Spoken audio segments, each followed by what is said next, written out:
Buenas tardes y bienvenidos a los presentes y a los que nos siguen de forma online a través del portal de la Sociedad de Estudios Clásicos de Murcia, a esta quinta sesión de la sexta edición del seminario organizado por la sección de Murcia de la Sociedad de Estudios Clásicos, El mundo clásico en las ciencias y en las artes. Bueno, hoy tenemos la suerte de que nos acompañe la arqueóloga, antropóloga física, escritora y divulgadora segoviana, Lidia Merenciano. Eh, Lidia combina su trabajo académico y de campo con la difusión en redes sociales, llegando a acumular hasta más de 300.000 seguidores. Y a través de los canales de las redes sociales pretende acercar la ciencia y las humanidades al público en general y en algunos casos, no siempre hay bulos, pero en algunos casos desmiente los bulos que afectan a su disciplina. Además, colabora en distintos medios como es el diario.es, Historia National Geographic o Clan TV. Es una gran apasionada de la lectura y de la mitología. Ello me consta, porque he tenido la suerte de pasar la tarde conversando con ella y la verdad que esto no tiene precio. En el año 2024 publicó su primera obra, Penélope, una novela histórica con base arqueológica e historiográfica que busca rescatar a uno de los personajes más importantes de la literatura clásica, la esposa del gran Ulises. En este relato, ayudada por, como ella dice, por el historiador y geográfico griego Pausanias, Lidia une la ficción y la investigación para reescribir la historia de una gran mujer que se merece vivir su propia odisea. Y es Penélope la que nos la ha traído aquí a Murcia con su ponencia Arqueología del mito, Penélope entre la evidencia material y la reinterpretación literaria. Pues te escuchamos. Genial, muchas gracias.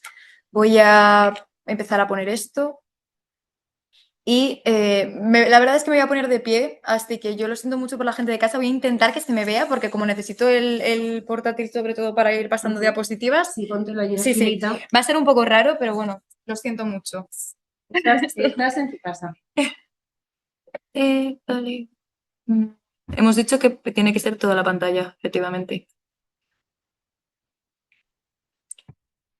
Sí, lo he dicho, aunque trabaje con redes sociales no significa que yo sepa y entienda cómo... Ocultar y así mejor.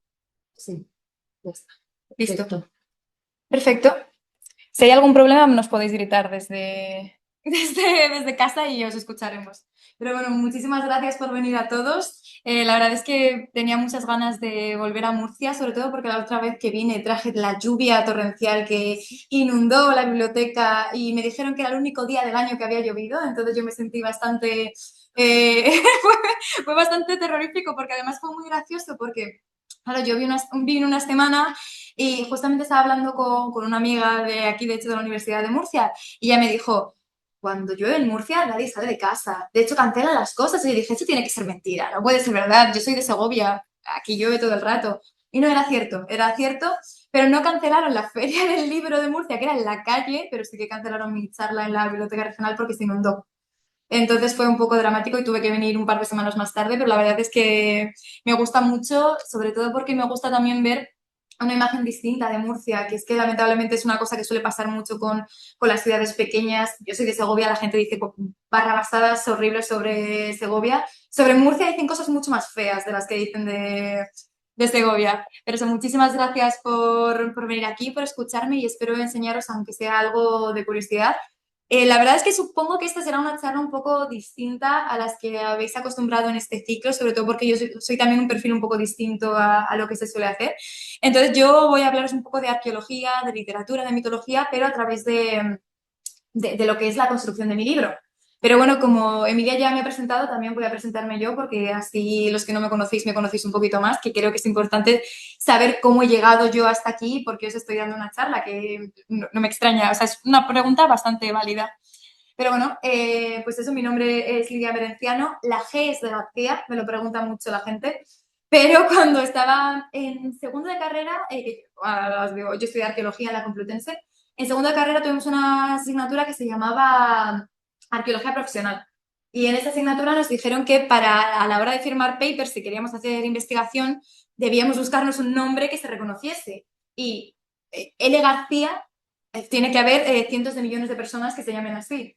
Entonces, pues bueno, yo tuve la suerte de que tengo un segundo apellido bastante curioso. Y cuando se me dio la oportunidad de publicar un libro, pues decidí que iba a firmar así. Igual papers académicos jamás llego a firmar, pero al menos tengo libros publicados bajo este nombre que también me parece muy chulo. Pues como os digo, yo tengo 25 años, soy del 2000, yo estudié la carrera de Arqueología en la Complutense de Madrid y luego me hice un máster en Antropología Física, que es interuniversitario por la Complutense, Alcalá y la Autónoma de Madrid. Y la verdad es que yo empecé, a mí me pasó una cosa que seguramente a mucha gente de aquí le haya pasado. Que me piden desde Ok. control, que Vale. a ver si se puede subir un poquito más. Uy, A ver, igual se lo pongo aquí. se caerá. Sí, un poco precario. Sí, A igual ver, sí, vale. sí. ¿Mejor? Perfecto. Espero que me... Si me muevo mucho por eso, lo siento un montón. Bueno, esto, a mí me pasó una cosa que fue que en mitad yo estaba en primero de carrera y llegó la pandemia.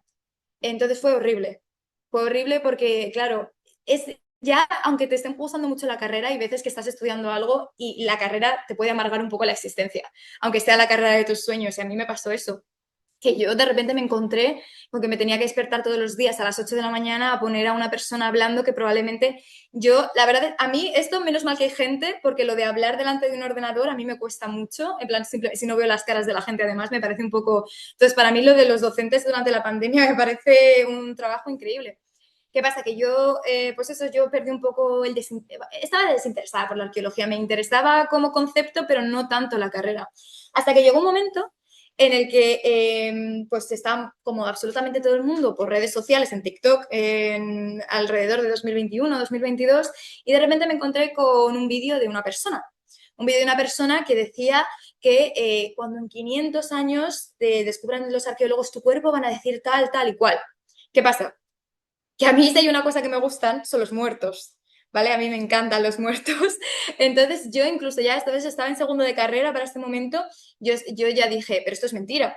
Entonces yo estaba muy enfadada porque yo he sido una persona que soy muy cabezota y esto también es importante para lo que os voy a contar después, soy una persona muy cabezota. Entonces, pues claro, yo vi esto y dije, eso es mentira.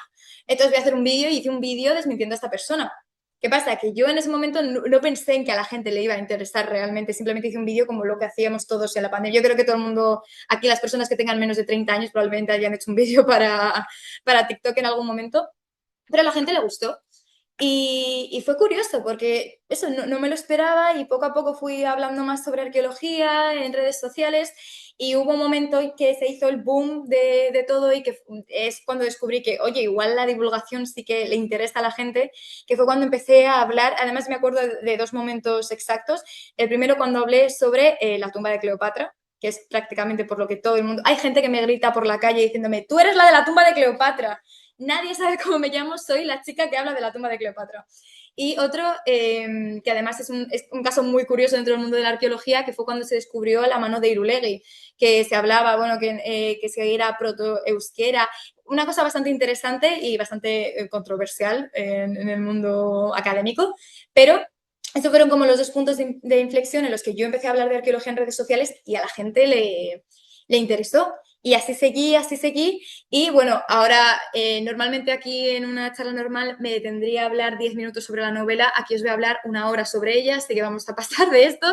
Y ahora os cuento cómo acabé escribiendo Penélope. Pero bueno, básicamente, pues yo la verdad es que nunca pensé que la divulgación de verdad sería un trabajo, porque sobre todo en España se ve mal, no, se ve regular. Es curioso porque luego a los doctorandos y a los profesores les obligan a hacer difusión de su propio trabajo, pero se ve muy mal a los divulgadores. Y yo creo que un investigador no tiene por qué ser también comunicador. Muchas veces pasa, es que, o sea, igual que hay hay mucha gente que se mete al doctorado no para meterse a la universidad, sino para meterse al mundo de la investigación y se ve teniendo que dar clases. Y creo que dar clases es que no es fácil. A mí me preguntan mucho que si sería profesora. Yo no sería profesora. ¿Por qué? Porque no tengo paciencia. Entonces creo que eso es lo mínimo que tienes que tener para que la gente esté interesado en lo que estás dando. Porque yo puedo explicar las cosas muy bien, pero el estar 8 horas al día dando, pues no sé si me gustaría, ¿no? Entonces, bueno, pues poco a poco esto se acabó convirtiendo, a la gente le acabó gustando y bueno, pues ahora me dedico, la divulgación es mi trabajo a tiempo completo. Yo, justamente antes de acabar el máster, yo entré al máster de antropología física, que además es un máster de ciencias de la salud. Yo, siendo una persona que es arqueóloga, por supuesto, de humanidades, pero estudié latín y griego en el instituto, a mí jamás me había interesado el mundo científico más puro, más... nada, jamás, nunca veo un número y lloro. O sea, para mí eso es horrible. Pero, como os he dicho, a mí me gustan los muertos. Entonces, me resulta que la primera excavación a la que fui, estábamos en un yacimiento romano y en el yacimiento romano de repente apareció lo que parecía una tumba posterior, que alguien había reutilizado pues esos restos de lo que era parte del yacimiento y habían enterrado a su primo allí y habían dicho, qué chulo. Imaginaos, claro, o sea, estaba bastante guay, ¿no?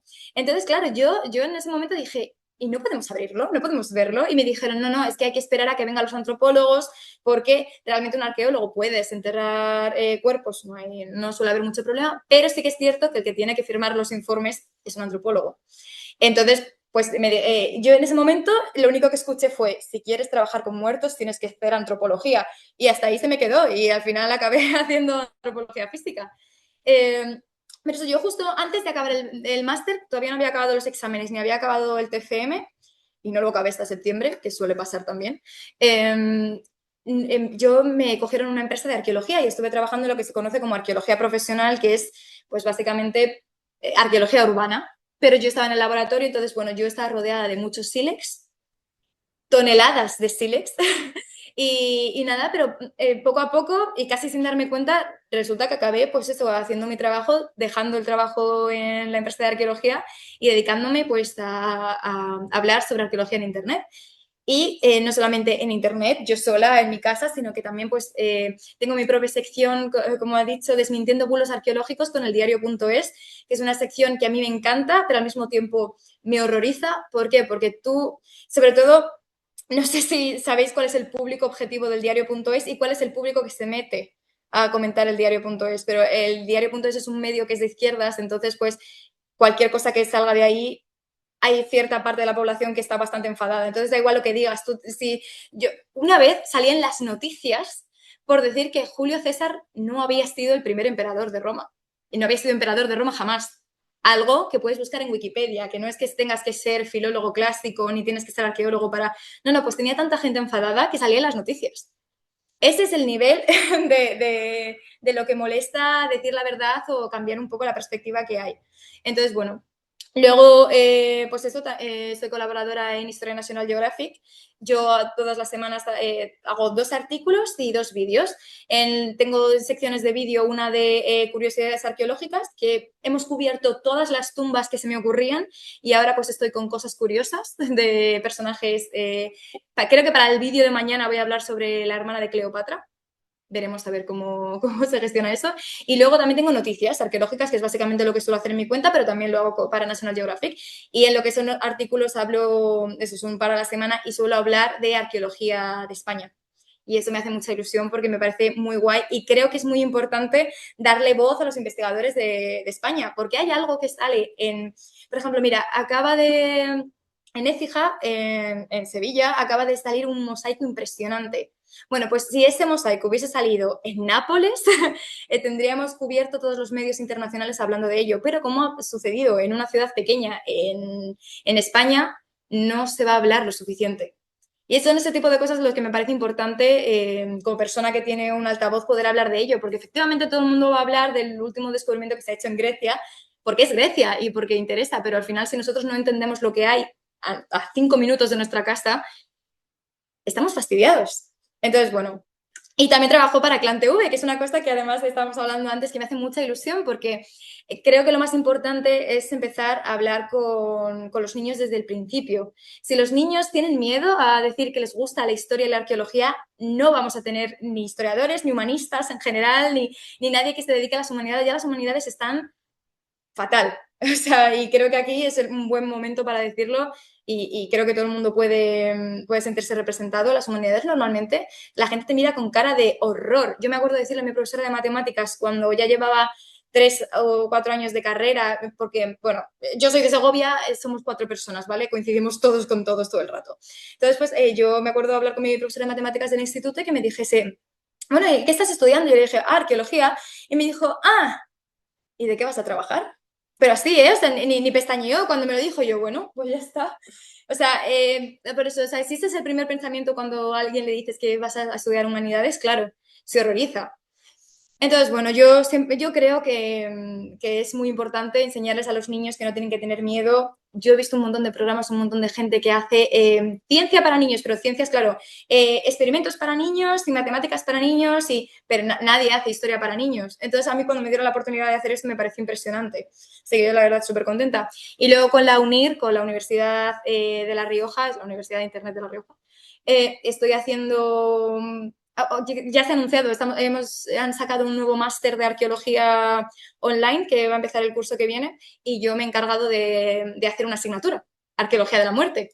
Cosa que me ha hecho mucha ilusión porque siento que es un paso más de ese tipo de cosas y me hace, de hecho es que fue de hecho a raíz del libro que vieron que sabía escribir y entonces me dijeron, pues si quieres puedes redactar esto y yo, perfecto, que al final yo creo que también da mucho miedo el mundo académico, sobre todo para la gente que ha visto, esto podremos hablar horas y horas sobre becas y sobre investigación que da para largo, pero bueno, como ya os he dicho, vamos a hablar sobre Penélope y voy a intentar aburriros lo menos posible porque hay mucho de lo que hablar y hay muchas cosas. Y lo dicho, yo no vengo a dar aquí una clase magistral sobre el personaje de Penélope, porque de hecho hay una de las personas que nos está escuchando ahora mismo desde casa, que, bueno, desde casa a miles de kilómetros ahora mismo, que se llama Inés y es doctoranda de la UMU, que está haciendo su tesis sobre Penélope y es la persona que más sabe de Penélope que yo conozca.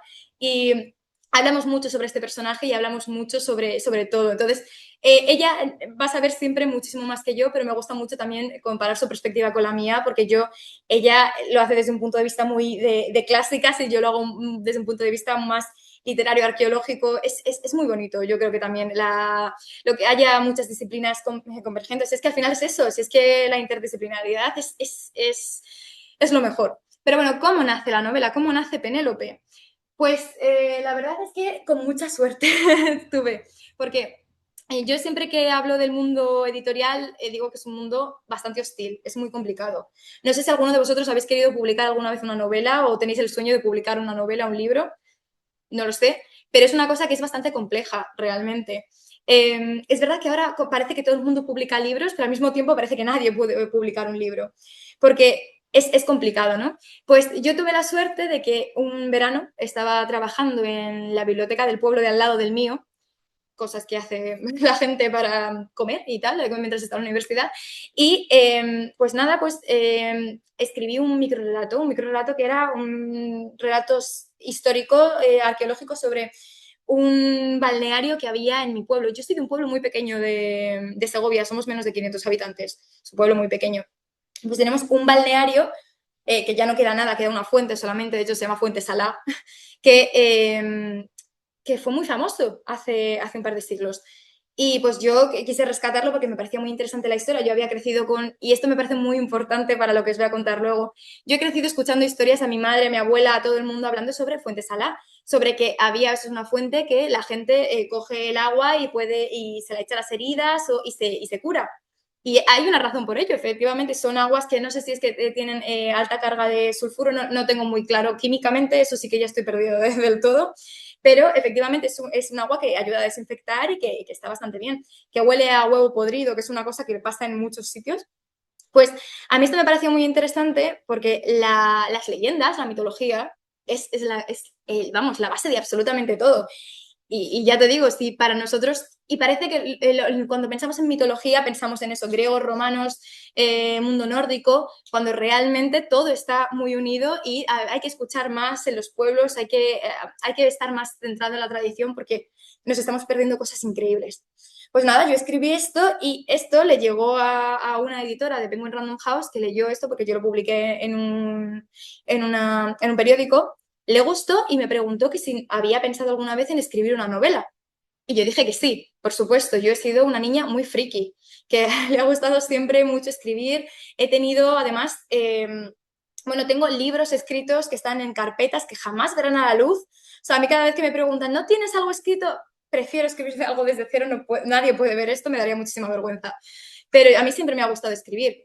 Y pasó además que es que justamente suele pasar que cuando entras en el foco, en el radar de lo que es el mundo editorial, empiezas a salirle a más gente y me hicieron otra propuesta desde otra editorial distinta, pero para un libro de divulgación, que sería lo más lógico teniendo en cuenta de que yo me dedico a la divulgación y a la gente no le tiene por qué gustar leer. O sea, una novela no es lo mismo que un libro de divulgación. Al final son dos cosas totalmente distintas y a mí me puede gustar la arqueología, pero me puede sentar fatal leer, yo qué sé, eso, una novela romántica, por ejemplo. Entonces, ¿qué pasa? Que yo tuve que elegir también un poco y yo hablé pues eso con la primera editorial que fue Penguin Random House, concretamente Ediciones B. Spoiler, es al final con quien acabé publicando, ¿no? Eh, y me dijeron que estaban buscando a alguien para contar, para escribir sobre Penélope.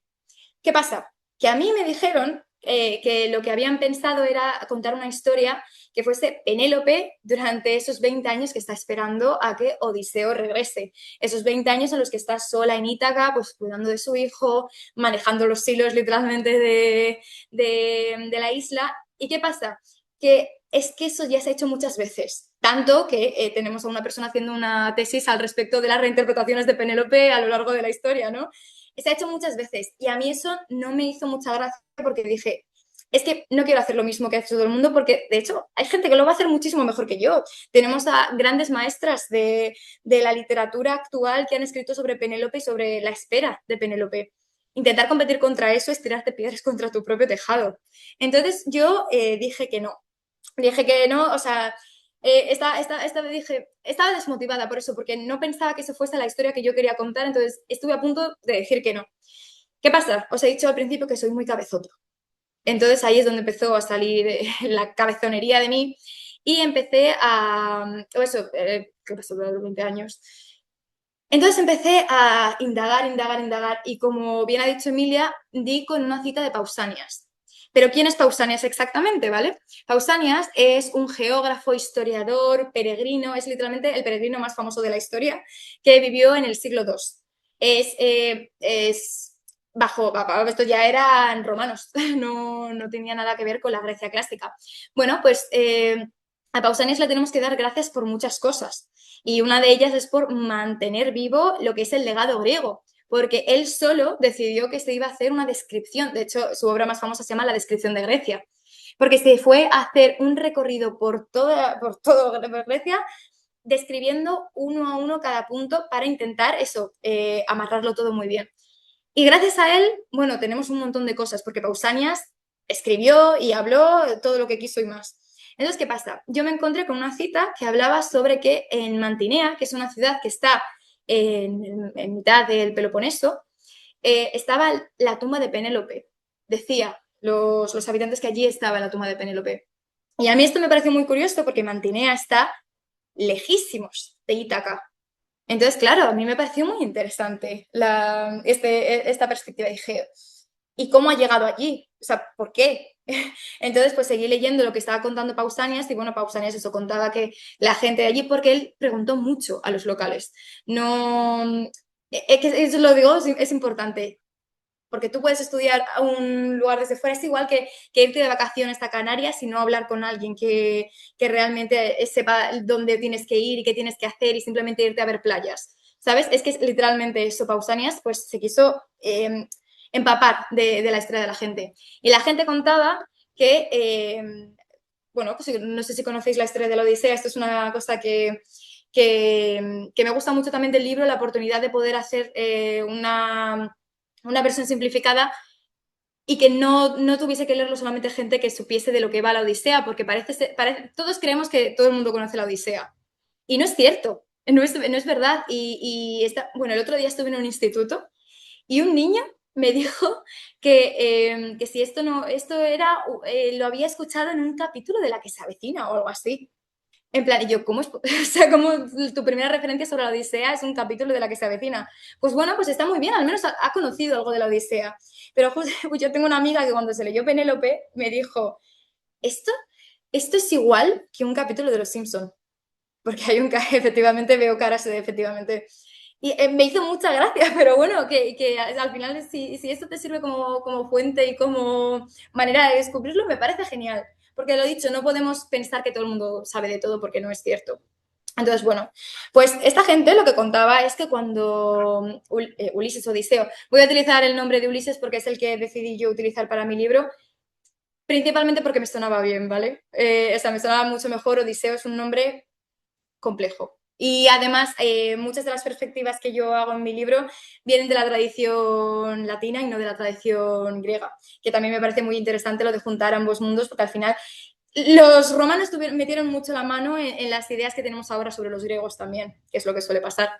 Bueno, pues lo que contaban es que cuando Ulises vuelve a casa y se encuentra con los pretendientes, bueno, pues el famoso baño de sangre, mata a todo el mundo, mata a las criadas, muere todo el mundo, pues antes supongo que de la escena romántica que todo el mundo conoce, de que Atenea hace que la noche dure mucho más para que tengan una noche de amor muy bonita, Ulises y Penélope, pues Ulises decide que le va a echar la culpa a Penélope de todo lo que ha pasado.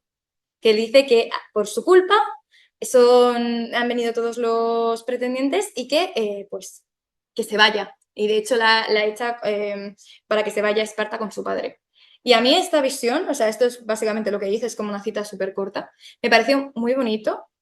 O sea, muy bonito de trágico, ¿vale? No muy bonito de, ay, qué trágico. Eh, porque me parecía muy interesante cómo esto contrasta con la figura de Penélope. Entonces, pues yo dije, oye, ¿puedo hablar o sea, ¿puedo hacer esto? Les hice como una contraoferta. Les dije, oye, pues yo prefiero hacer esto. Y me dijeron que sí. Entonces, pues yo pude contar la propia historia que yo quería, porque creo que cuando haces un retelling, sobre todo cuando haces una historia que ya se ha contado antes, tienes que darle algo más, algo de chicha, porque eso, y esa es la gracia que tienen ahora los retellings mitológicos, por ejemplo, la canción de Aquiles, Circe, que han llegado al público porque han contado una perspectiva distinta de lo que es el cuento, la historia que ya conocemos. Que por cierto, yo he de decir que creo que está mal utilizado lo de retelling mitológico, porque en el caso de, por ejemplo, la canción de Aquiles o mismamente Circe, es más bien algo como es una reinterpretación, un retelling, pero de la literatura. No es mitología en sí misma, ¿no? Es literatura, pero bueno, eso es otro tema para hablar en otro momento por esto. Pero eso, yo quería contar algo distinto y esa fue mi versión. Pero ahora, ¿cómo nace el personaje? Esta es la parte en la que más me voy a meter con Penélope y de verdad me encantaría que Inés estuviese aquí, que me está escuchando y esto es un regañina para ella, porque no está. Pero este que está muy lejos, no podía venir. Pero es que el personaje de Penélope es un personaje muy interesante. Y es que el papel de la mujer en la antigüedad se ve muy bien reflejado con quién es Penélope, el paradigma de la mujer perfecta. Penélope es una mujer paciente, leal, fiel, buena madre. O sea, literalmente ella es perfecta, es lo que debería todo el mundo aspirar a ser. Entonces a mí me ha gustado también mucho esta idea de intentar cómo hacer que el personaje de Penélope fuese distinta, fuese un poco más, tuviese otro tipo de inquietudes o otro tipo de sentimientos, porque... Y es verdad que, por ejemplo, para entender el papel de la mujer es muchísimo mejor la Odisea que la Ilíada. De hecho, esto es una cosa que hablé el otro día, que creemos que es una red flag si a una persona le gusta más la Ilíada que la Odisea. Y yo lo puedo decir, hay personas riéndose por ahí. Pues entiendo que es muy interesante la Ilíada, ¿vale? No digo que no lo es, por supuesto que lo es, pero es cierto que la Odisea como una perspectiva al final es una obra coral muy femenina y las mujeres tienen mucha más personalidad. En la Ilíada son no tienen mucha, la verdad. Y a mí eso es también lo que me gusta de la Odisea. Gracias a Christopher Nolan, por cierto, que bueno, esto va a ser increíble. Tengo ganas también de ver la película porque va a ser graciosa. Últimamente me están invitando muchas charlas a raíz de esto para ir a hablar y la última que di al respecto de esto fue sobre las mujeres de la Odisea y me encanta porque me parece que eso es son personajes muy complejos. Hay una cosa con la que siempre relacionamos a Penélope, pero no relacionamos a todas las demás. Y es que en la Odisea, todas las mujeres, menos Nausicaa, si no me equivoco, que no es una mujer, al final es una niña, aparecen tejiendo. Todas, incluso las diosas, tanto Circe como Calipso, aparecen tejiendo. Entonces, esto es una cosa que me parece muy interesante porque es eso, el papel de la mujer está muy hilado, has visto el chiste, muy hilado con el papel de tejer. ¿Por qué? Porque es una de las tareas del hogar. Y esto, siempre lo digo, nunca se le da crédito a Penélope por lo inteligente que es. No todo el mundo, porque hay muchas personas que lo tienen muy interiorizado y me parece perfecto porque efectivamente hay que dárselo. Pero es cierto que parece que se nos olvida al final que Penélope es, o sea, es que ella es increíble. O sea, cuando hablamos de semidioses, bueno, de semidioses, de héroes homéricos sobre todo, el que es más inteligente es Odiseo, es Ulises. Pero es que para mí Penélope es un espejo perfecto de Odiseo. ¿Por qué? Porque también es muy lista. Siempre que además es, los dos son muy tramposos, tanto Odiseo como Penélope son los dos muy tramposos y eso me parece también muy interesante. Podemos ver todo lo que pasa con Polifemo, que eso es lo más icónico que tiene Ulises, pero es que la propia treta que se crea Penélope es muy interesante en sí misma. ¿Por qué? Porque probablemente la razón por la que Penélope decide utilizar eso, no voy a tejer un peplo, no, perdón, un sudario que lo teje por el día, lo desteje por la noche, probablemente fuese una manera de que, porque los hombres no sabrían cuánto tiempo se tarda en tejer. Entonces probablemente ellos pensarían, vale, pues te vamos a creer porque no nos vamos a meter en las tareas de una mujer, porque son tareas de la mujer. Que luego también es una cosa muy interesante que estoy hablando con Inés el otro día sobre la complejidad que tendría realmente lo que estaba hilando Penélope, porque probablemente fuese algo también eso muy complejo, no simplemente que hiciese que está haciendo ganchillo y había hecho un gorrito y ya está, no, que fuese algo realmente complejo. Lo he dicho, las reinterpretaciones que se pueden hacer esto es que son muy interesantes. Pero eso, a mí me gusta eso, la perspectiva de que ella sabía que los hombres no se iban a meter con que ella estuviese tejiendo porque no tendrían ni idea tampoco de lo que estaba haciendo. Entonces, pero eso es interesante porque vemos a Penélope es la tejedora, pero todas las mujeres de la Odisea son tejedoras también. Atenea, concretamente, además, es que es la diosa de los telares. Todo tiene que ver con los telares. Pero vamos, lo digo, no voy a centrarme mucho en los personajes femeninos de la Odisea porque creo que para esto de verdad tenemos otra hora y media hablando simplemente de esto, pero lo he dicho, son muy interesantes. Pero quería centrarme en uno en concreto que para mí es el que recibe mucho más maltrato, que podemos comparar la Ilíada y la Odisea y le vemos efectivamente el maltrato, que es Helena, que no es Helena de Troya, que esto es una cosa que a mí me gusta mucho quejarme porque siempre se le dice Helena de Troya. No, es que es Helena de Esparta, igual que Penélope. Son las dos espartanas, son mujeres espartanas. Entonces, que por cierto, a mí, yo la versión que he utilizado para Penélope, dame un segundo que estoy viendo a ver si tengo. Sí, vale, perfecto. La versión que yo he elegido para cómo se conocieron Penélope y Odiseo, diverge un poco de la que se suele hablar, que es la realmente griega, ¿no? De cuando van todos los héroes a intentar casarse con Helena y dicen, no, bueno, pues te puedes quedar con su prima, que también está bien, ¿no? Y así es como se acaba casando con Penélope, porque son primas. Esto mucha gente tampoco lo relaciona bien, pero son primas, efectivamente. Sobre Helena se han contado tantas cosas y me encantaría hacer tantísimas cosas sobre Helena. ¿Por qué? Porque digo que además se nota muy bien la diferencia que hay entre la Ilíada y la Odisea.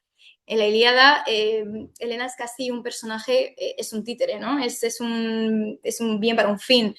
A la pobre, bueno, la tratan fatal, evidentemente, pero lo poco que aparece Helena en la Odisea, que mucha gente no sabe que Helena sale en la Odisea, es interesantísimo, porque sale como una especie de, bueno, no voy a decir bruja, pero sabe de pócimas, sabe de hierbas y sabe de cómo relajar a la gente. Están todos muy tristes en un banquete y pues ella crea un mejunje que hace que todo el mundo pues se relaje. ¿Por qué? Porque se supone que ella en el tiempo que ha pasado en Egipto ha aprendido de otra mujer que le ha enseñado a cómo calmar y pues eso, que le ha enseñado un poco de brujería y me parece muy interesante.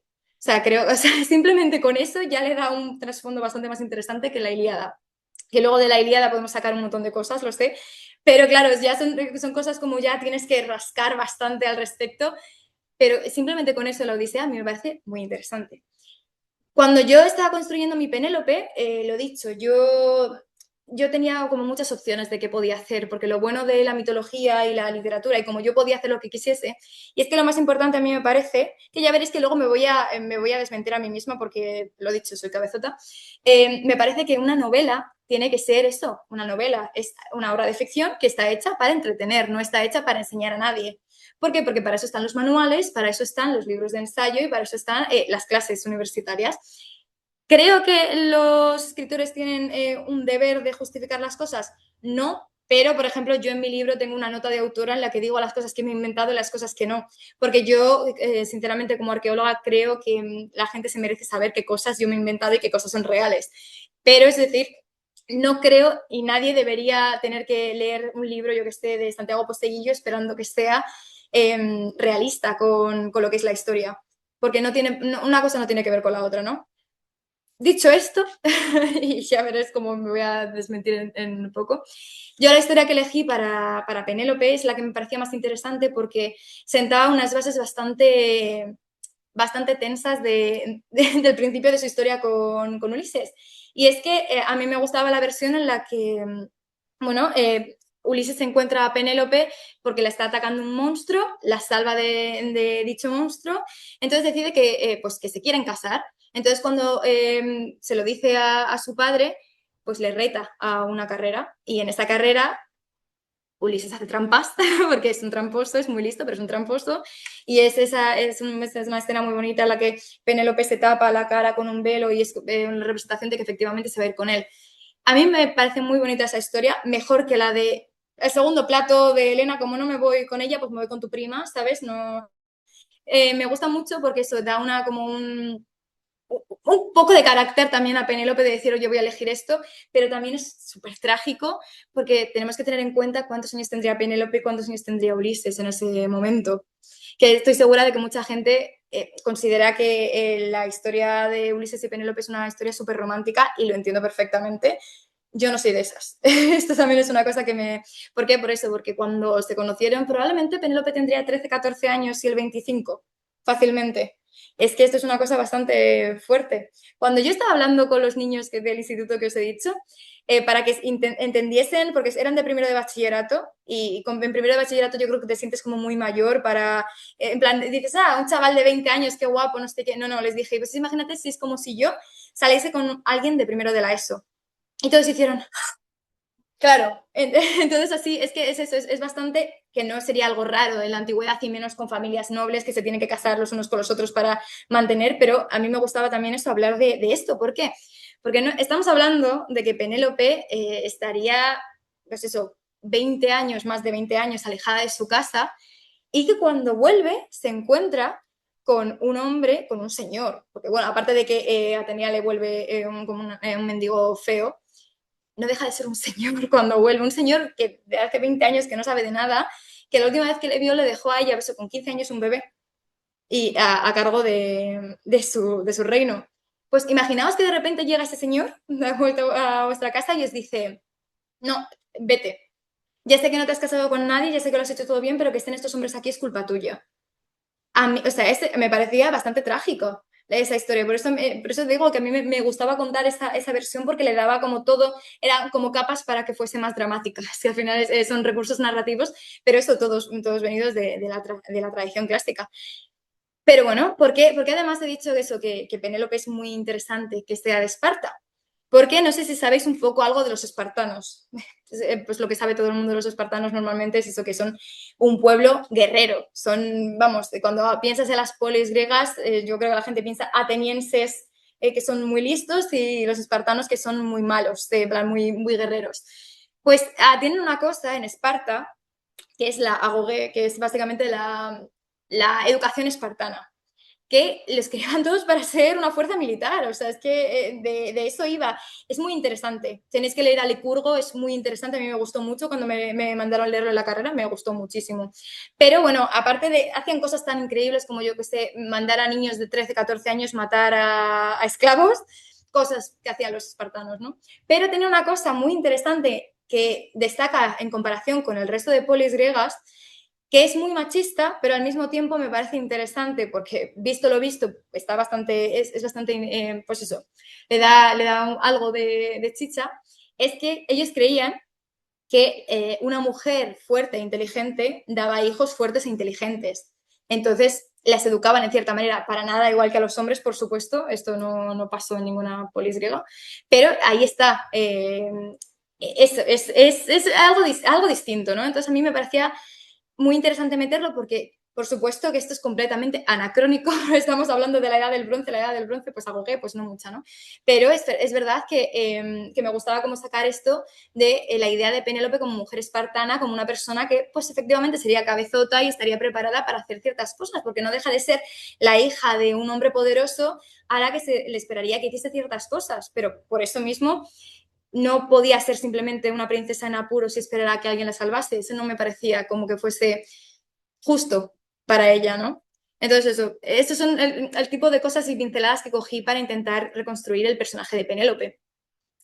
Es que al final es que es una persona muy interesante, e incluso en la Odisea, que al principio puede parecer como alguien muy plano, la realidad es que no lo es, para nada. O sea, me parece de verdad que es un personaje muy interesante. Todos hay que volver a ver la Odisea desde el punto de vista además femenino. Las mujeres son las que mueven la obra, las mujeres son las que hacen todo alrededor de Odiseo. Sin ellas, él no habría hecho absolutamente nada. Son las que le impiden ir a los sitios, las que le permiten ir a todas partes.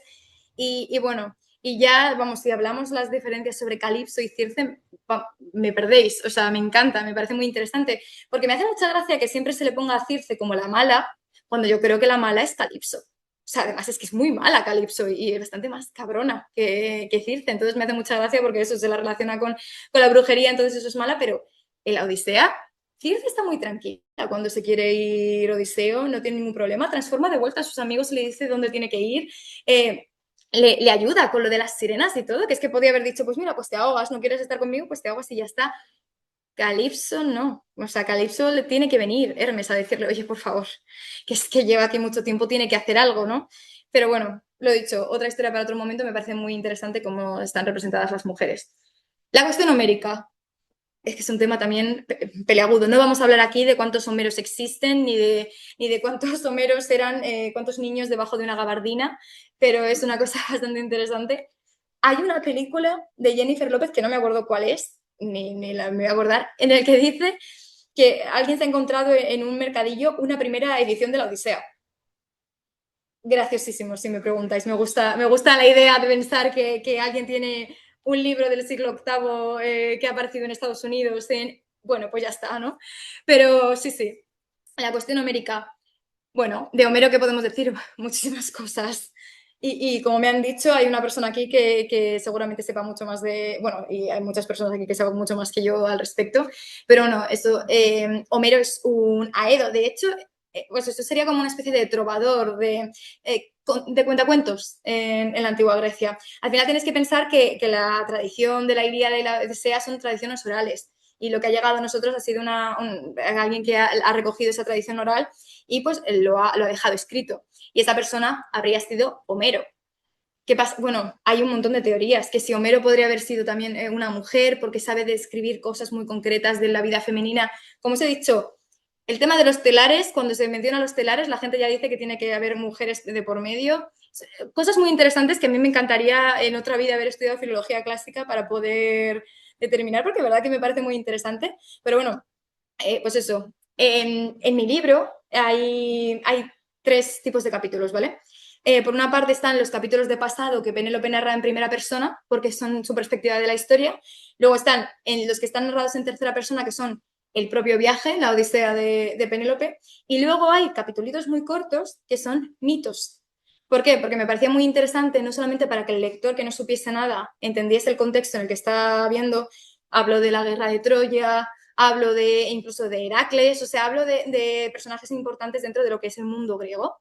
Pero también era un guiño porque los va contando una Edo. Es como si fuese Homero que está contando historias en mitad de la narración y me parecía como muy guay también para romper los ritmos narrativos, pues locuras que se me ocurrían cuando estaba escribiendo yo a las 3 de la mañana así diciendo pues esto pinta genial, ¿no? Pero bueno, sí, Homero se supone que es una Edo ciego, de hecho aquí él está representado con su lazarillo. Bueno, ¿alguna vez sabremos quién era Homero de verdad? Claro que no, supongo que no, pero también es muy interesante ese tipo de cosas.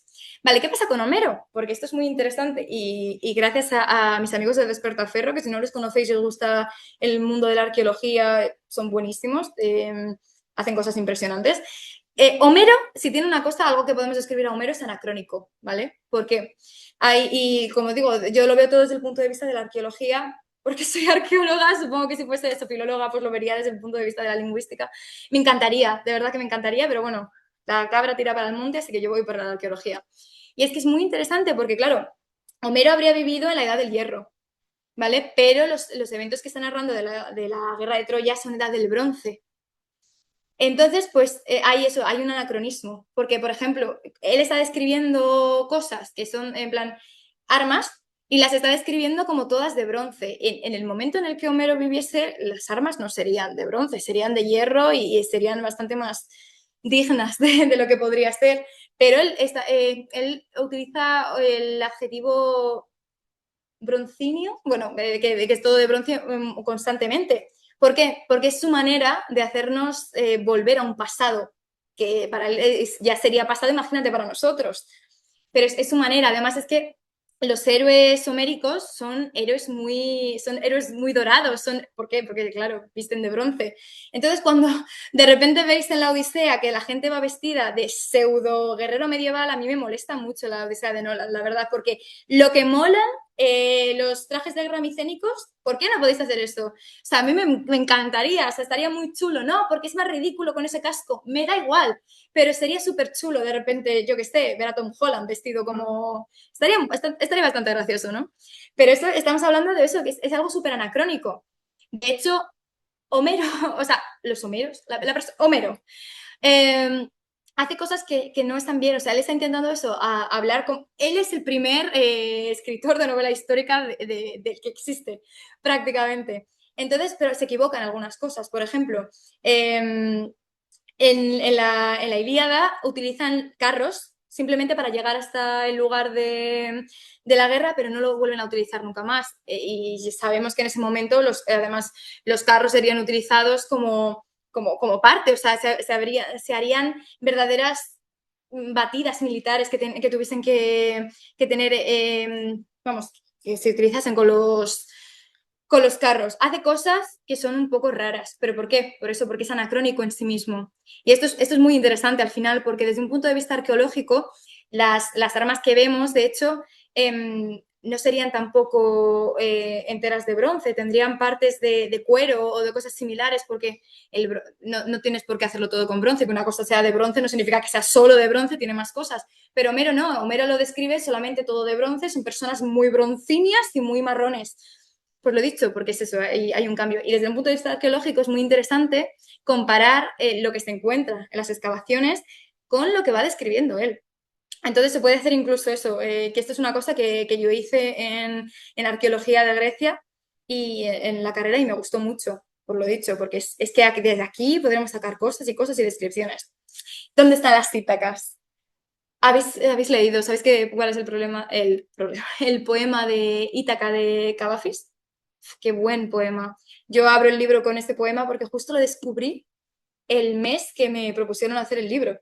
Yo sentí que era, bueno, literalmente era todos los astros diciéndome que tenía que escribirlo, pero ¿dónde están las citacas? ¿Qué pasa? Que yo cuando estaba haciendo la novela, como os he dicho, una novela no es algo que tenga que ser completamente fiable a la realidad, porque es una novela, no es un libro de divulgación ni es un ensayo. Pero yo soy muy cabezota Entonces yo decidí que lo que iba a ser e intentar que fuese lo más realista posible desde un contexto arqueológico. Estamos hablando de una época en la que tampoco hay tanta información arqueológica, es un pasado bastante pasado, estamos hablando de eso de edad del bronce, entonces hay cosas que puede que no tengamos contexto de ello y no pasa nada, pero yo aún así quería utilizar referencias aunque fuesen de otras épocas.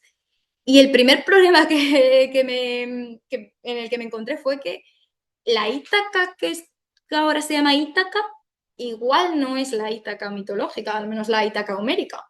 Y es que, bueno, pues además os he dejado aquí un poco de información. En la Odisea se define como una isla que se ve de lejos, situada en un grupo de 4 islas principales, Duliquio, Sámez, Zacinto e Ítaca.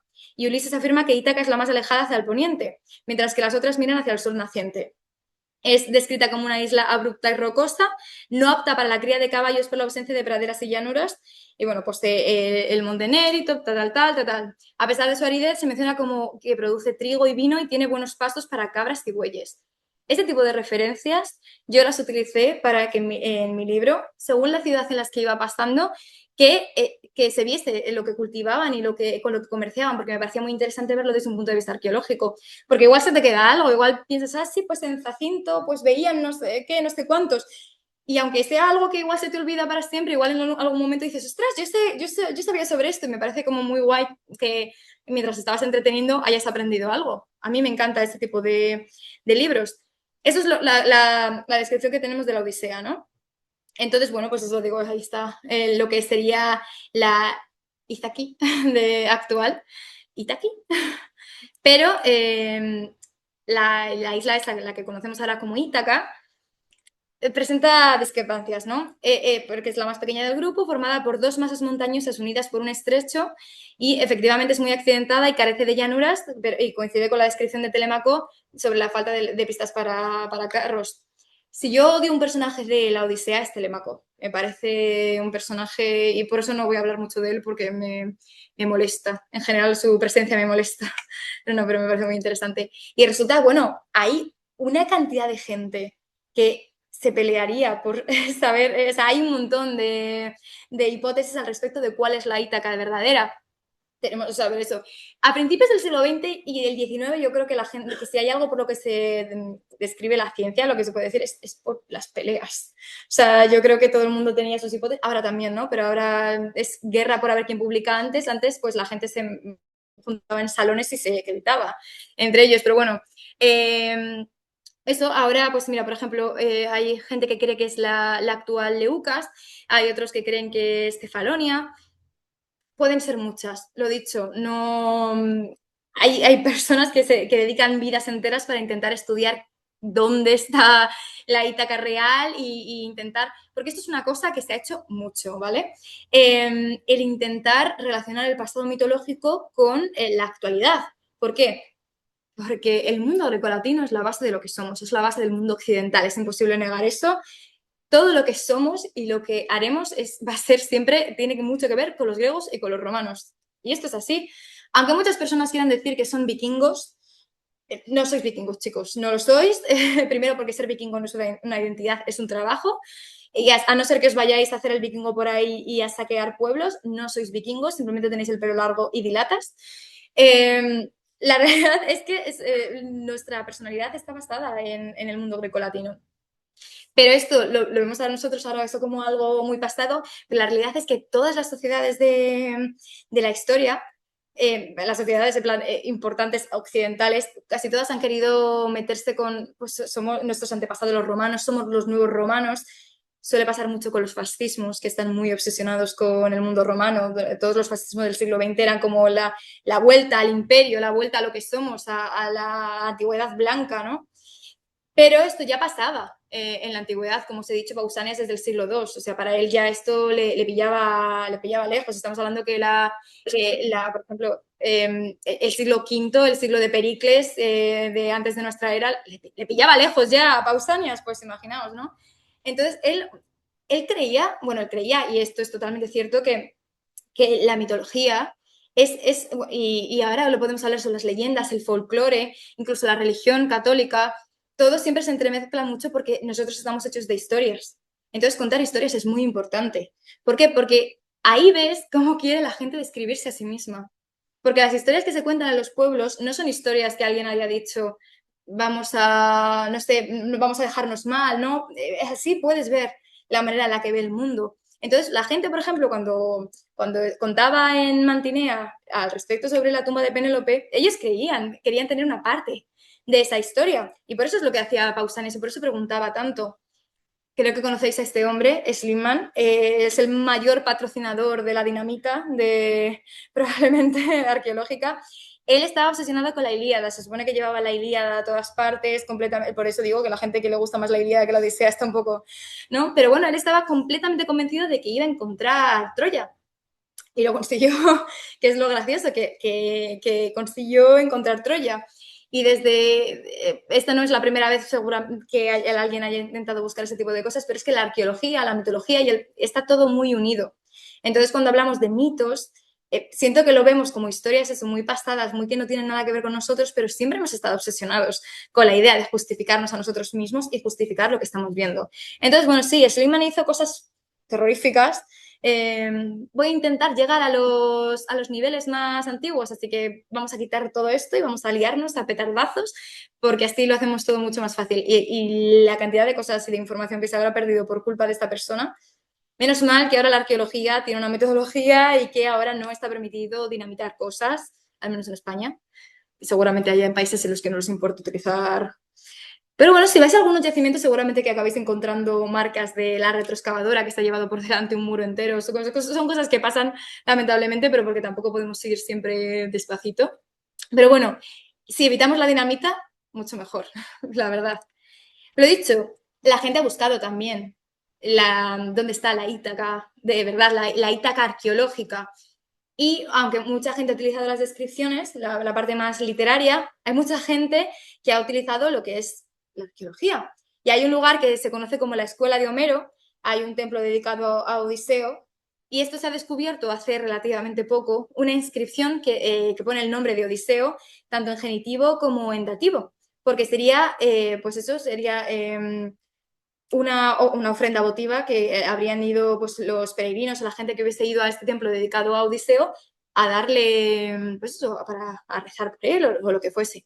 Entonces esto me parece muy interesante, la verdad, porque esto que se haya encontrado significa, es cierto que no, la mayoría de cosas que se encuentran en este yacimiento no son de época micénica ni de edad de bronce, es todo normalmente clásico y ya romano. Entonces, bueno, por eso igual es un culto mucho más posterior, pero eso significa que al menos la gente ya en la antigüedad clásica creía que ahí estaba realmente Ítaca. Y eso también nos dice mucho a nosotros, porque al final, pues eso, puede que no fuese la historia que la Ítaca que alguien describió en el siglo VIII, pues puede ser, pero al menos la gente del siglo quinto o cuarto creía que estaba ahí. Entonces, me parece eso muy interesante desde un punto de vista arqueológico y porque me encanta encontrar este tipo de cosas también a mí. O sea, imaginaos de repente encontrar algo así. Luego, por ejemplo, esto que me pareció muy chulo, que se descubrió el otro día, esto fue el viernes, el jueves. Lo que estáis viendo aquí están en lineal B, si no me equivoco, pues son listas también de donaciones. Y se pensó en un primer momento que se trataban de que fuesen una lista de la compra, en plan, esto es lo que tenemos y ya está, en plan, listas sin más. Y al parecer no, al parecer son la lista de ofrendas que se hizo. Y aquí se habla pues de los bueyes. Entonces, bueno, pues se hace una referencia que es muy similar a lo que ve Telémaco cuando va a Pilos. Esto se ha encontrado en Pilos. Entonces, también eso es muy interesante. Una lista del sacrificio de los bueyes, al igual que pasa en la Odisea. Estamos obsesionados con encontrar paralelismos y normal, porque es muy interesante. De hecho, aquí se ponía, este estudio estaba hablando sobre la posibilidad de que, porque no me acuerdo el nombre de qué personaje que también aparece en la Odisea, en plan, alguien que menciona a Telémaco de pasada, que puede ser que haya nombres de la Odisea que hayan sido personas reales, pero que se hayan metido ahí y se hayan ficcionado. Y esto me recuerda justamente hace 2 semanas que hablé de un descubrimiento que se había hecho de una tablilla en cuneiforme en el que se mencionaba el nombre de Gilgamesh como parte de una lista de reyes reales. Entonces se ha vuelto a reabrir un debate al respecto sobre si Gilgamesh habría sido realmente una persona real a la que se le habría escrito una historia entera, como por ejemplo pasó con la Eneida. La Eneida es la mayor obra propagandística que se ha hecho para ensalzar una figura de un gobernante, de Augusto en este caso. Pues que se hubiese hecho lo mismo con el poema de Gilgamesh. Y esto de verdad que me parece muy interesante que podamos verlo desde un punto de vista arqueológico, porque parece extraño, pero es verdad. Y bueno, ¿y qué podemos hablar sobre la taurocatapsia? Otro tema muy interesante. Pero lo dicho, no vamos a hacer aquí una clase de antigua, me encantaría. Pero lo dicho, ¿qué es una epopeya sin los dioses? Porque lo dicho, yo no, en cuanto yo sabía que iba a escribir este libro, yo sabía que iban a aparecer los dioses, por supuesto. Es que no podía escribir una historia mitológica de literatura griega sin hablar sobre los dioses. Entonces, lo dicho, como igual que iba describiendo los lugares que se iban encontrando en eso, pasamos por Jacinto, pues aquí pues voy a contar que se comerciaba con tal y cual. Yo quería que tuviese sentido el lugar donde iban apareciendo los dioses por la realidad arqueológica. Entonces, por ejemplo, spoiler, aparece Artemisa, que es una de mis diosas favoritas, es increíble Artemisa. Pues ella aparece en Hermione. Hermione. ¿Por qué? Porque ahí sabemos que había un culto muy fuerte hacia Artemisa. Y así un poco con todo el mundo. ¿Por qué? Por eso, que yo quería que tuviese sentido a la hora de...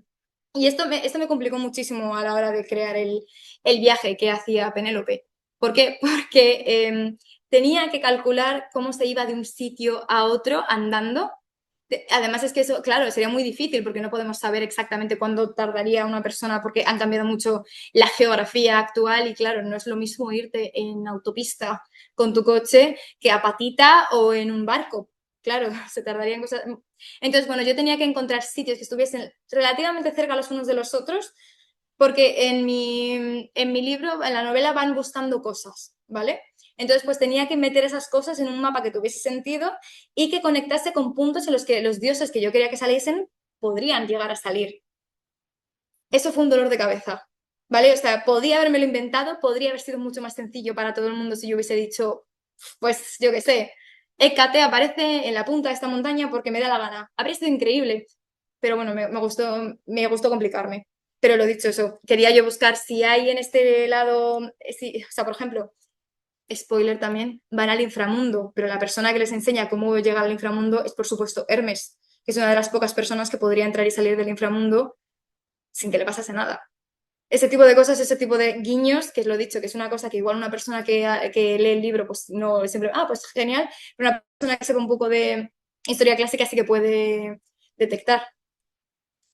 Pero lo dicho, es que la literatura también es una fuente y lo dicho, tenemos aquí muchas personas que tratan con la literatura, que me encanta, sobre todo la literatura clásica, lo dicho. Nosotros no hemos inventado nada. Los retellings no son nada nuevo. Todo lo que hacemos ahora, cualquier libro que cojáis ahora, lo han hecho antes los griegos, los romanos o Shakespeare. Pero vamos, o sea, pero literalmente sin ninguna duda. Entonces, cuando es como, no, esto es súper no, seguramente no, pero es lo que tiene. No hay un número finito de historias que se pueden contar. Lo que pasa es que puedes contarlas de maneras distintas y ahí está lo interesante. Pero es verdad que la literatura también es una fuente. Y a mí el héroe homérico me parece un héroe muy interesante. Mi héroe favorito, por supuesto, de homérico va a ser Odiseo. Me parece que es el más interesante, también lo digo. ¿Podremos? ¿Aquiles? No. Aquiles, pero tenéis que leeros la canción de Aquiles, es buenísimo, de verdad. Pero me gusta mucho Odiseo como personaje, pero también me gusta como contraparte de Penélope. Entonces yo quería también que hubiese la historia de una heroína, que una mujer pudiese ser más que una simple mujer, que pudiese tener ella su propia historia sin estar ligada a la imagen de la mujer de. Porque en este caso, en mi libro, sería forzada a dejar de ser su mujer. Entonces, por supuesto que siempre va a estar ligada a la imagen de Odiseo. ¿Cómo no va a serlo? ¿Sabes? Es que es imposible. El personaje de Penélope existe porque es la contraparte de Ulises y eso es así y no es algo machista, es simplemente un hecho, ¿no? Fijaos que, bueno, propusieron a un premio a la portada de mi libro. Estuvo entre los 4 mejores de novela histórica del año 2024. Me encanta la portada, o sea, es que es preciosa. Creo que he tenido muchísima suerte con el libro. Las portadas de novela histórica normalmente son muy feas, feísimas. Pues bueno, yo estaba entre una de las 4. Pasó una cosa, yo subí a Twitter, en plan, qué contenta estoy, qué bonita es mi portada, además dándole gracias a la ilustradora, tal, que también es tatuadora, y tengo unas ganas, es que es de Barcelona, pero me encantaría, quiero hacerme un tatuaje que tenga que ver con el libro y quiero que lo haga ella porque creo que es bastante, bastante bonito. Yo subí esto a Twitter. Twitter es el peor lugar que exista de la faz de la Tierra y lo sabemos todos. Yo he dejado Twitter ya porque ya no podía más. Y alguien me puso, ¿cómo os gusta pervertir la historia? No sé qué. Yo dije, ¿por qué? ¿Por qué? Porque no le, dijo que no le gustaba, que no tenía ningún sentido contar una novela desde el punto de vista de Penélope.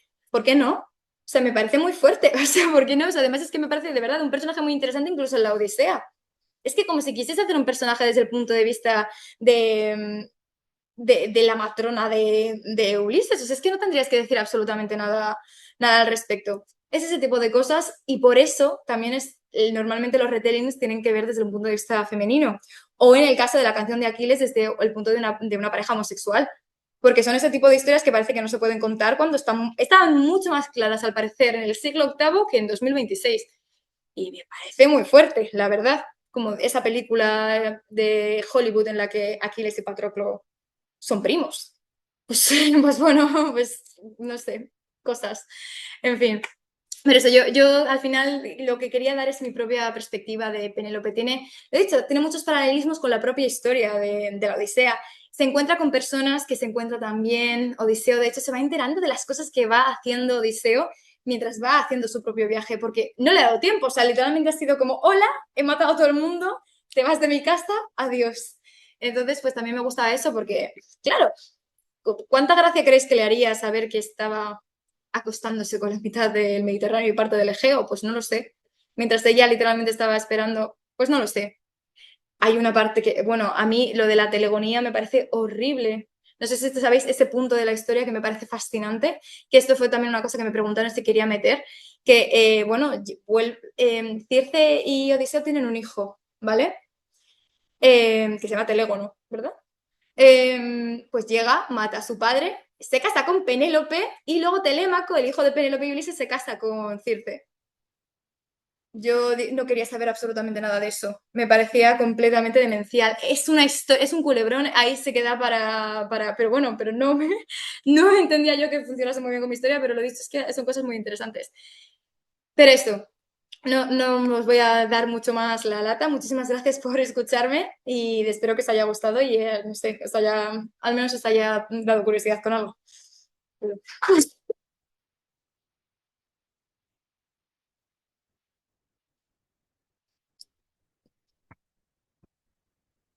Bueno, muchas gracias, Lidia. De verdad que nos has trasladado a otra perspectiva de Penélope. Le ha dado ese protagonismo que Ulises tapa. Y me ha gustado mucho recordar que es espartana, que es una mujer de ley y además que esa astucia, porque a quién se le va a ocurrir.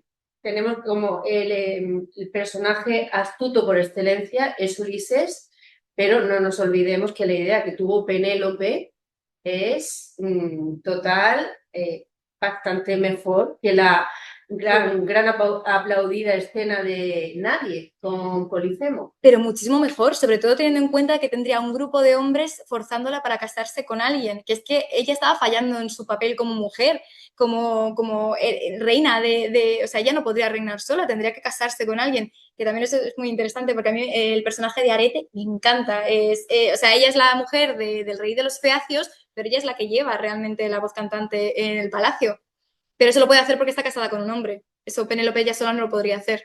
Entonces a mí eso me parece también, eso que me parece mucho más impresionante efectivamente que no soy nadie, wow, efectivamente, muy bien, Ulises. No, no, pero Muy bien, y sobre todo la interdisciplinariedad. Vamos a dejar de compartir pantalla. Dadme un momento que voy a enseñar una cosa y así quitamos esto, que ya voy a auto darme bombo a mí misma porque voy a sacar justo dentro de un mes una novela nueva. Entonces, esta no tiene nada que ver con el mundo clásico, pero va sobre un grupo de estudiantes de medicina de la Universidad de Edimburgo en el siglo XIX Entonces, si os gustan los asesinatos, si os gusta el género de Dark Academia y sabéis lo que es, os va a gustar. Es un thriller histórico que tiene mucho de... Yo os he dicho que me gustan los muertos, ¿no? Pues eso. Empiezan a aparecer una serie de cadáveres en la Universidad de Edimburgo y un grupo de estudiantes se ve obligado a tener que investigar qué es lo que está pasando. Pero bueno, ya os dejo y esto y podemos ir a las preguntas. Sí, si hay alguna pregunta aquí dentro de la sala, al igual que alguna intervención por los que nos siguen online. A ver, vamos a ver el chat que nos dicen. Bueno, he calculado el tiempo perfecto, ¿eh? Ha sido 1 hora. Te dan las gracias, que ha sido muy interesante. Muy interesante. Es que he hablado mucho, no os he dejado tiempo a preguntar. De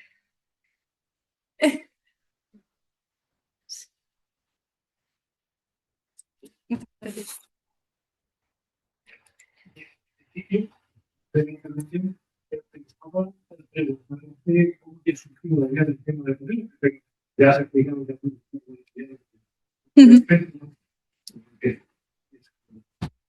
Entonces, lo que sí me gustaría explicar un poco cuál es el aspecto de la personalidad de Penélope, de su carácter, que más te ha interesado, que me hace interesado a mí continuar, porque ya por lo que has dicho también es que la paciencia no es así. Bueno, ¿qué aspecto destaca la inteligencia de la parte de eso? ¿Qué rasgo, qué pensado tú que te interesa más para poder hacer el modelo? Pues creo, o sea,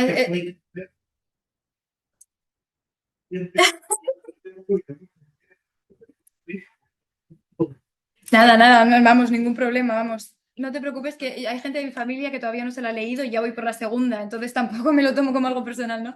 No, pero es que es curioso porque es la paciencia, pero desde un punto de vista más bien de cabezonería, porque me parece muy interesante el eso de, como no quiero casarme con otra persona, yo creo que mi marido sigue vivo, voy a estar literalmente centrada en obligar a que todo salga como yo quiero. Que es eso, que es, al final ella es muy rebelde realmente. O sea, es que parece, yo la primera vez que leí la Odisea tuve una imagen súper poco realista de Penélope en la que yo pensaba que era aburrida.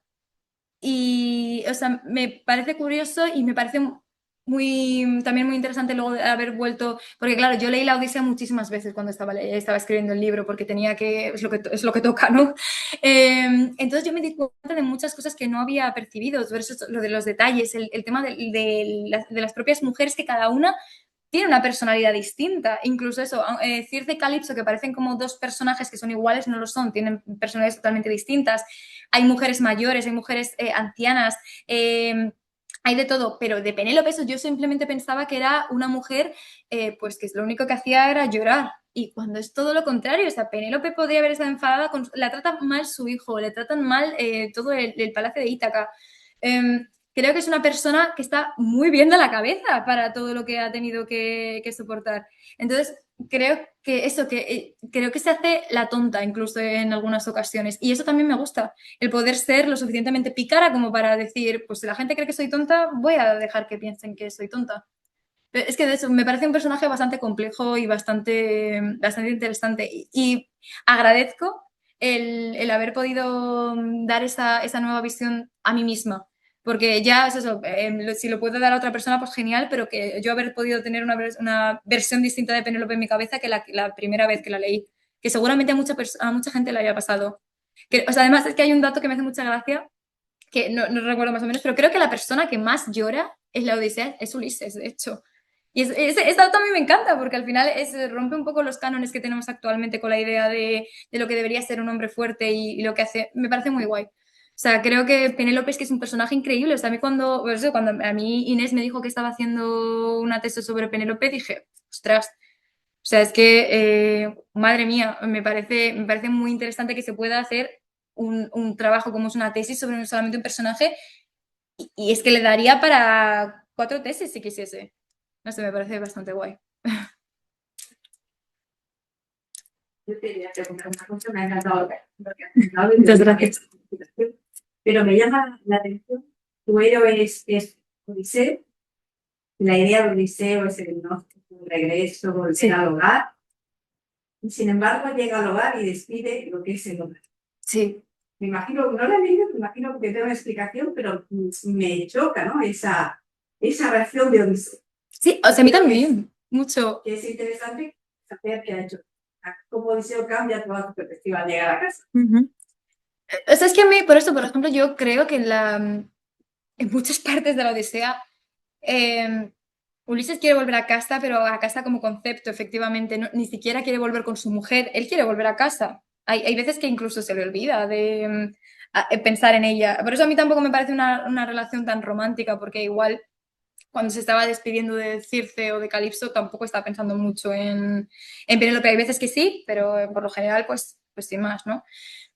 A mí por eso me parece interesante el hecho de la terapia de choque, literalmente, que se pase todo en la Odisea, que es la obra, eso, la obra raíz de la que viene todo esto, que se pase todo el rato intentando volver a casa y que la mía de repente cuando vuelve se cae todo por... Sí, sí, o sea, pero eso me gusta, la terapia de choque, creo que es la mejor descripción para hacerlo.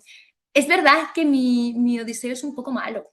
O sea, es bastante poco. O sea, si le tenéis cariño a Ulises, igual no debéis leer mi novela, porque o sea, le dejo bastante mal en algunos sentidos, pero porque, claro, yo partía de la base en que estaba cogiendo que él había sido un cabrón con Penélope. Entonces, porque no hay mejor palabra que esa cabrón para describirlo.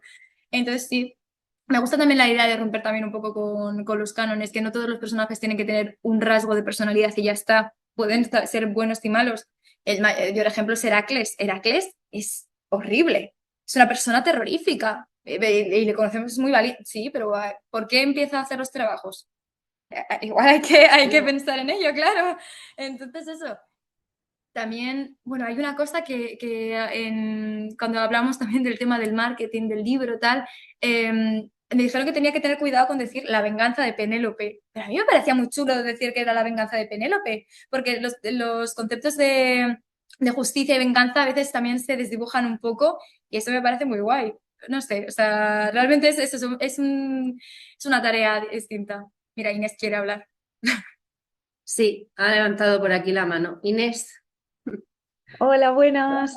Os veo desde lejos, pero muchas gracias Lidia por tu charla, como siempre. Y me gusta mucho ver la perspectiva desde una persona que no es del mismo ámbito exactamente, pero uno suficientemente cercano, como es la arqueología, y cómo se recibe eso desde la perspectiva de una arqueóloga, porque sinceramente a mí el tema de si Ítaca es Ítaca o no, ni se me había pasado por la cabeza.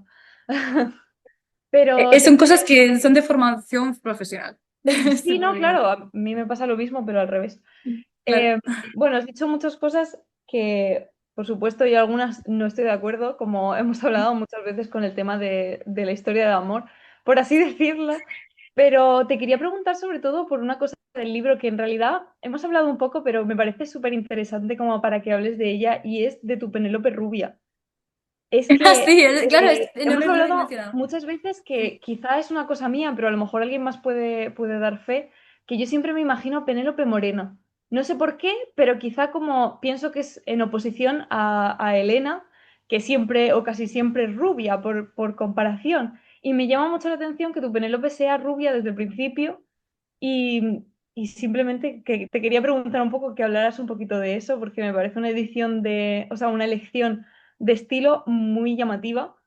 Y bueno, Nada, pues muchas gracias. No sé si te acuerdas, pero creo que esa es la primera pregunta que me hiciste cuando hablamos sobre Penélope, porque viste la portada y dijiste, ¿por qué tu Penélope es rubia? Y me parece eso muy curioso, que eso es una cosa que he cortado un poco por eso, porque ya llevaba hablando bastante tiempo, pero cuando suelo hablar del libro como presentación solamente y ya está, hablo mucho de la comparación entre Elena y Penélope, entre Elena, que es una puta porque se ha dejado llevar y Penélope, que es la mujer perfecta.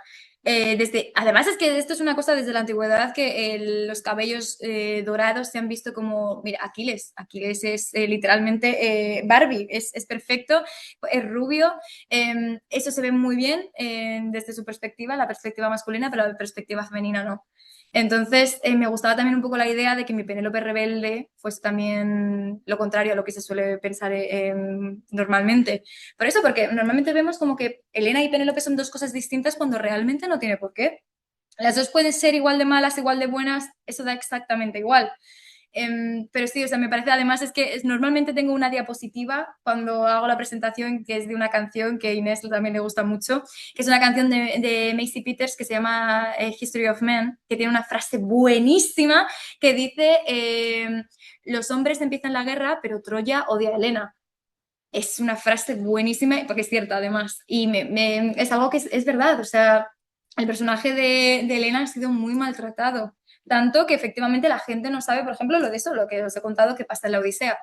Entonces, me gustaba también un poco lo de juntar y cambiar un poco la perspectiva, porque de hecho, si vamos a cambiar y vamos a contar una historia totalmente distinta al canon tradicional literario, ¿por qué no cambiar también la parte física?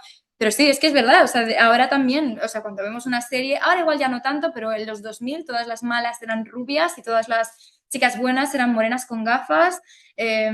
Y eso lo he dicho, es que seguimos viendo exactamente lo mismo. No nos hemos inventado nada, ya lo han hecho antes los griegos, los romanos o Shakespeare, ya os lo he dicho, pero es que es cierto.